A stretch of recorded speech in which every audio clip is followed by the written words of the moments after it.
तर राष्ट्रवादी काँग्रेसमधला संघर्ष मिटलाय का असा प्रश्न उपस्थित झालाय। कारण सुनील तटकरे यांनीच म्हटलंय की गैरसमज संपुष्टात आलेत। सुनेत्रा पवारांचे गैरसमज यामुळे दूर झालेत का? पार्थ आणि जय पवार बाबत तटकरे बोलणार का? यावर सुद्धा प्रश्नचिन्ह आहे। एनसीपीच्या कार्यकारिणीचा यादीचा वाद आता संपुष्टात आलाय का? कार्यकारिणी यादी आयोगाला नव्यानं पाठवणार का? असे अनेक प्रश्न आता तटकरेंच्या विधानानंतर उपस्थित झालेत। तर सुनील तटकरे यांनी राष्ट्रवादीतले अंतर्गत संघर्ष मिटले असल्याचे संकेत दिलेले आहेत। मी कालही नाराज नव्हतो आणि आजही नाही असं तटकरेंनी म्हटलेलं आहे। त्यामुळे एनसीपी कार्यकारिणीच्या यादीचा वाद संपुष्टात आलाय का असा प्रश्न आहे। बहिणींचा चौथ्या दिवशी शपथ झाला, बहिणी अध्यक्ष झाल्या, 5 राज्यसभेवरती निवडून आले। त्याच्यानंतर गेले 2 महिने आम्हालाच काही मंडळींनी टीकेचं लक्ष केलं।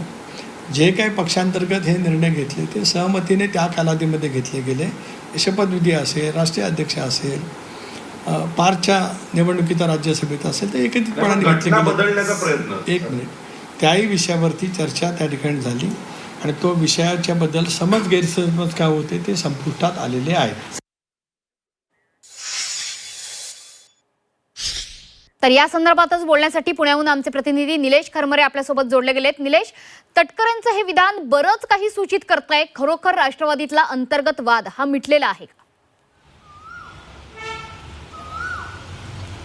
मनुष्य खरं तर काल जे पत्रकार परिषद घेऊन सुनील तटकरेंनी जे वक्तव्य केलेलं आहे की आमच्यातला वाद मिटलाय, खरं तर त्याच्यावर प्रश्नचिन्ह उपस्थित होतो। कारण त्यांनी जरी सांगितलं असलं तरी आमचा अंतर्गत वाद मिटला असला तरी अजूनही पार्थ पवार असतील किंवा राज्याचे उपमुख्यमंत्री सुनेत्रा पवार अर्थात पक्षाचे नेते सुनेत्रा पवार यांनी अजून त्यांची भूमिका जी आहे ती स्पष्ट केलेली नाही। त्यामुळं सुनेत्रा पवार असतील, जय पवार असतील, पार्थ पवार असतील, त्यांनी याबाबत पुढे येऊन या सगळ्या गोष्टीचा खुलासा करणं महत्त्वाचं आहे। तरच यातला वाद मिटलाय का हे असं म्हणावं लागेल। कारण एका बाजूला सुनील तटकरे जरी म्हणत असले की गेले शिकवे आमचे जे काही वाद होते ते आता संपुष्टात आले असले तरी मात्र अजून पक्षाचे नेते जे आहेत त्यांनी याबाबत स्पष्ट भूमिका मांडलेली नाही आहे। त्यामुळे हा वाद मिटलाय का नाही हा प्रश्नचिन्ह उपस्थित होतोय। मात्र काल जी बैठक झाली, काल मुंबईमध्ये पण एक बैठक झाली, सुनेत्रा पवार यांना अनेक नेते जे मंडळी होती ते सुद्धा भेटले होते। त्या मुंबईतल्या मिटिंगमध्ये पण हाच विषय निघाला होता। खरं तर पक्षाची जी घटना होती त्या घटनेनंतर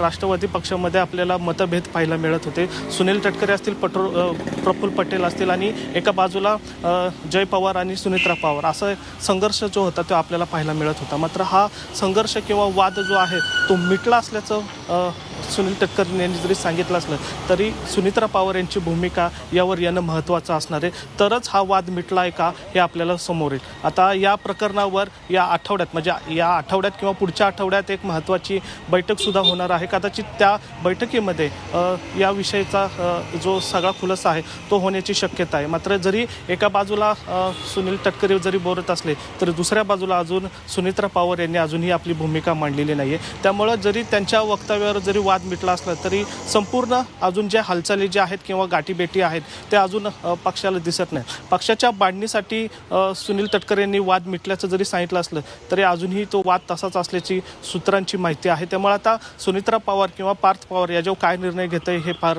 महत्त्वाचं असणार आहे। अर्थात पक्षाची जी घटना आहे किंवा नवीन जी नियमावली केलेली आहे त्याच्यामध्ये प्रफुल्ल पटेल असतील किंवा सुनील तटकरे असतील त्यांना कुठेही जागा दिलेली नाही आहे। मग पक्ष बांधणीसाठी त्यांच्यावर नेमकी जबाबदारी काय दिली जाईल भविष्यात हे फार महत्त्वाचं असणार आहे। मात्र सुनील तटकरे यांचं जे वक्तव्य आहे ते कुठल्या पद्धतीने घेता येईल हे पाहणं महत्त्वाचं असणार आहे। मात्र त्याच्यावर आता सुनेत्रा पवार ज्या आहेत आत्ताही पुण्यामध्ये जर बघितलं तर त्यांची बारामती हॉस्टेलमध्ये स्थानिक पदाधिकाऱ्यांसोबत बैठकसुद्धा आहे। विधान परिषदेच्या अनुषंगाने कुठला उमेदवार द्यायचा किंवा किती जागा द्यायच्या त्या अनुषंगाने या ठिकाणी बैठक सुरू आहे। कदाचित त्या बैठकीमध्ये पण सुनील तटकरे यांचा मुद्दा जो आहे तो समोर येण्याची शक्यता आहे। मात्र या संपूर्ण प्रकरणावर सुनेत्रा पवार बोलणं महत्त्वाचं असणार आहे। सुनेत्रा पवारांनी किंवा पार्थ पवार यांनी आपली भूमिका जी आहे ते मांडणं गरजेचं आहे। तरच हा वाद मिटला असं म्हणावं लागेल। त्यामुळे आता या त्याच्यामुळे एकंदरीतच वाद मिटला असे संकेत जरी तटकरेंकडून दिले जात असले तरी सुद्धा अनेक प्रश्नचिन्ह अजूनही कायम आहेत। धन्यवाद दिलेल्या या सविस्तर माहितीबद्दल।